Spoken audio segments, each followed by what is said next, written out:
রান্না করব।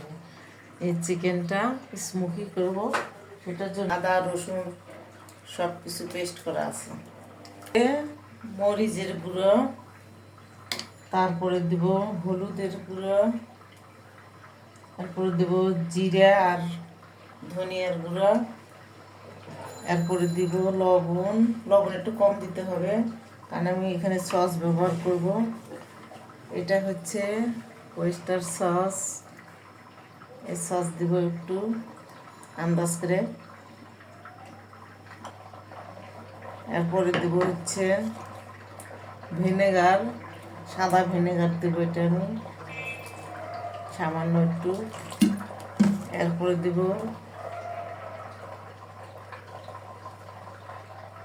বারবিকিউর সস অল্প একটু। এরপরে দিব ওয়েস্টার সস, এটা যে সয়া সস। সয়া সসে লবণ থাকে, এই জন্য একটু কম করে দিব। এরপরে দিব ফিশ সস, ফিশ সস, এটা অল্প একটু দেবো। বাস, আর দেবো একটু কেওড়া চাল।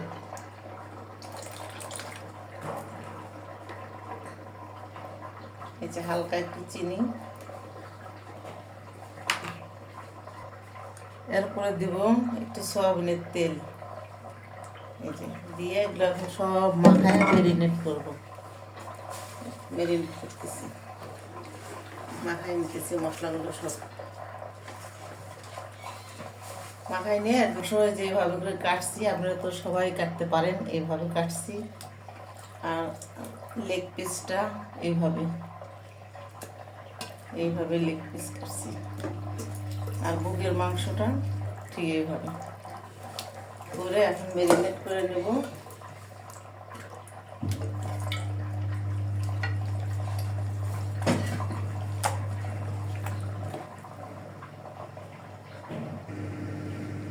তো এই যে আমার মাখানো শেষ মাংস, এই যে একদম ভিতরে ঢুকে গেছে মাংস মশলা। এগুলো উল্টে রাখবো কিছুক্ষণ, আধা ঘন্টা, একদিন আগে করে রাখতে পারে আরও বেশি ভালো হয়, তাহলে আরও বেশি মজা লাগবে। কিন্তু এখন আমি স্মোকি করার জন্য এই কয়লাগুলো চুলাইতে দিব, চুলাইতে দিয়ে লাল করে পুড়ে নেব। এ তো আমি চুলাই দিয়ে দিছি, কয়লাগুলো এই যে লাল হয়ে পুড়তেছে।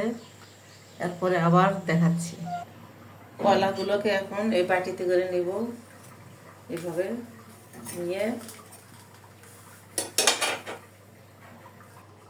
কয়লার উপরে এখন আমি এই যে ঘি দেব,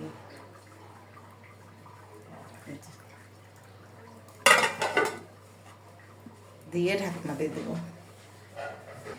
তা আমার স্মোকি ভাজা শুরু করে দিচ্ছি।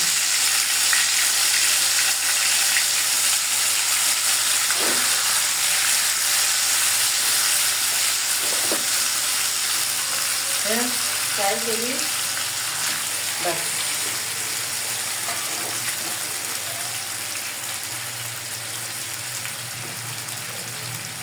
আস্তে আস্তে ফ্রাই করবো, হয়ে যাবে।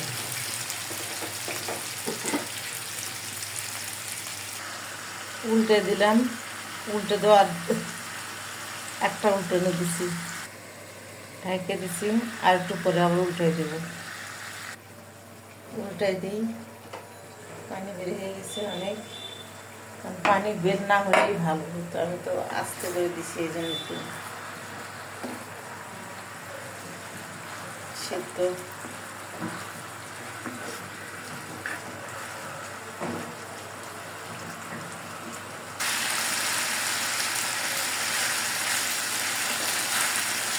হয়ে আছে, ঝোলগুলো একদম লাল লাল হয়ে গেছে।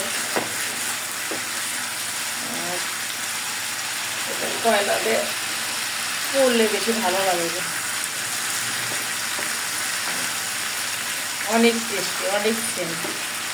আপনারা করে খেয়ে দেখেন, অনেক টেস্ট। এখান থেকে তো আমি বুঝাইতে পারছি। শেষ আমার ফ্রাই করা।